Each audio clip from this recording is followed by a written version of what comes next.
এরকম ছোটখাটো ইচ্ছেগুলো পূরণ করতে করতেই একদিন তোমার সব ইচ্ছে পূরণ করব মা। কাল ছিল মাদার্স ডে, তাই আমরা দুই বোন মিলে মাকে নিয়ে বেরিয়ে গিয়েছিলাম ফুচকা খেতে। তবে ফুচকা খাওয়াটা তো ছিল একটা অজুহাত মাত্র। আমাদের মেন উদ্দেশ্য ছিল মাকে নিয়ে শাখার দোকানে যাওয়ার। আসলে মা কয়েকদিন ধরেই বলছিল বাড়িতে সবসময় পরার জন্য একজোড়া শাখা কিনবে, কারণ ডিজাইনার শাখা বাঁধানোটা ডেইলি ইউজের ফলে বেশ কয়েকবারই সেটা থেকে পাত খুলে গেছে।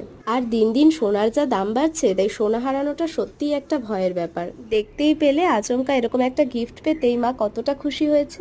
এরপরে এক প্রকার মাকে জোর করেই পেস্ট্রিটা কিনলাম ছোট্টসা সেলিব্রেশন করার জন্য। এদিকে আমার বাচ্চা পার্টিরাও এসে প্রস্তুত। কেক খাওয়া, তেঁতুলের লজেন্স ভাগাভাগি করা, এইসবের মধ্যেই মা কখন গ্যাসে চড়িয়ে দিল পোলাও আর আলুর দম। আচমকা আমরা এই সারপ্রাইজটা পেয়ে তো চক্ষু চড়ক গাছ। এরপর সবাই মিলে একসাথে বসে রাতের ডিনারটা কমপ্লিট করলাম। ও হ্যাঁ, সাথে ছিল দুটো মিষ্টি। ও মা, তুমি খুশি তো?